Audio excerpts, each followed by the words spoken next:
Pare, feel good to. Awa! Konyo Bicolano!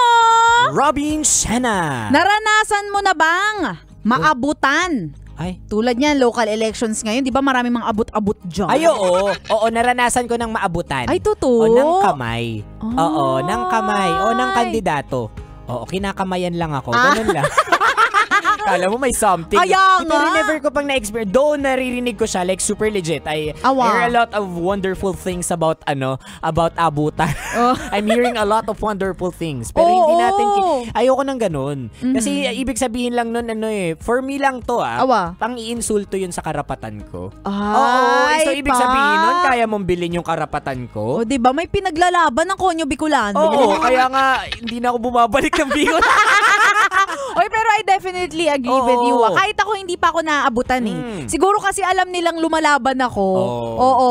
Tsaka siguro alam nila na 500 lang. Oo. Hindi ba pwedeng 500 million? Kaya sa bagay, no? 500. Wow, napag-isip ka, no? Oo, pang milk tea mo lang yun Oo, actually. Diba? Siguro ang tina-target din nila dyan, yung talagang feeling nilang hindi makakatanggi dun sa perang yun. Ay, legit yan. Kaya nga, Gagi, pare, importante yung mga ganitong klaseng conversation. Na mas napupukaw.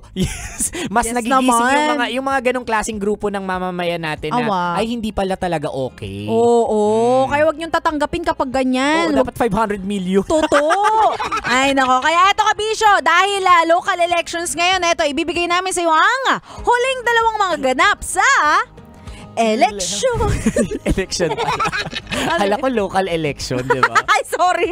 Ulit. Part 2. Wait lang. Lumulutang yung isip ko. Huling dalawang mga ganap sa local election. Tara, kape! Tara, kape! Ayaw muna tayo sa number 1. Inot. Muna, ito ang mga Watcher sa Presinto. May tahimik lang sa Jessa! Omar! Jessa, bakit nandito ka na? Di ba watcher ka sa presinto ngayon?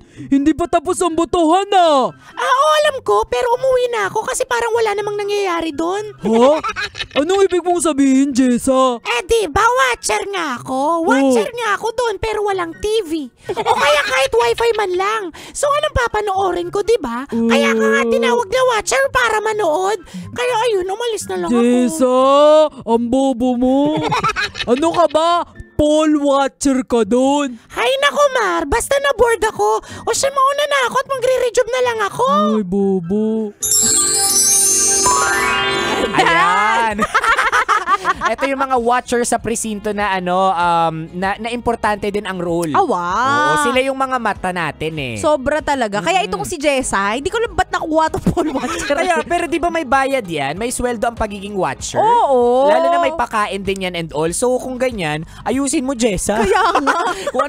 kung ano-anong mga ini-spot mo dyan Kaya nga. Anyway, that's number 1 pa lang po naman tayo sa last but not least, number 2. Pandua. Pangadwa. Ito ang mga Proclamation Rally.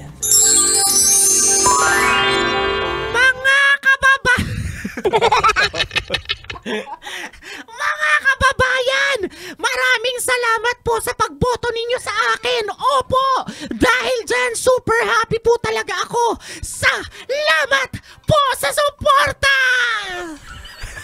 Hoy, Jessa! Ano ka ba? Anong ginagawa mo? Ba't ganun yung boses mo? Nakakaya ka. Wala pang ina-announce kung sino ang nanalo. Gumaganyan ka na. Tigilan mo nga yan. Alam mo, Mar, napaka-negative mo, no? Alam ko, ang tawag sa ginawa ko ay manifestation. Nakita ko sa TikTok, effective daw yun. O yung pagmamanifest. Yung tipong iisipin mo yung dapat na mangyari sa'yo. Ay, naku, Jessa. Mas mukha kang infestation. Jessa, alam mo, kung ako sa'yo, tigilan mo na yan. Tingnan mo, napakaraming botante tuloy na iinis na sa'yo. Basta i-manifest mo lang ng i-manifest. Ikaw nga dati minamanifest ko lang tapos ngayon tayo na. Siyempre, ibang usapan yun. Ayan. Ito, the power of manifestation. Ayan. Totoo. Uy, pero sa mga kandidato natin, hintayin nyo nga lang, hintayin nyo naman ang ang announcement bago kayo magkaroon ng proclamation rally. Sa bagay, si Jessa lang naman ang ganito eh. Oo nga. Pero good luck sa mga kandidato at congratulations sa mga Pilipinong bumoto ngayon. Grabe, Gagi Par. In-exercise ninyo ang karapatan natin. Totoo. Pero hindi natatapos sa eleksyon yung ating mga responsibilidad. Siyempre, yung niluklok natin kung sino man yung nanalo, kailangan pa rin yung bantayan kung ginagawa ba nila yung kanilang mga responsibilidad o baka mamaya slogan-slogan lang yan. Tama. So yung mga niluklok natin, make sure na bantayan natin, wag lang ok-ok lang na ok-ok. O kaya lunok ng kaba ng bayan. Yun, bawal yun. Ay, naku, anyway, Kabisyo, kung di mo nabutan ang usapan namin ito at may gusto kang i-message sa amin na mga kababalaghang nangyayari dyan sa inyong barangay elections, yun. I-shoutout natin yan, ipakulong natin.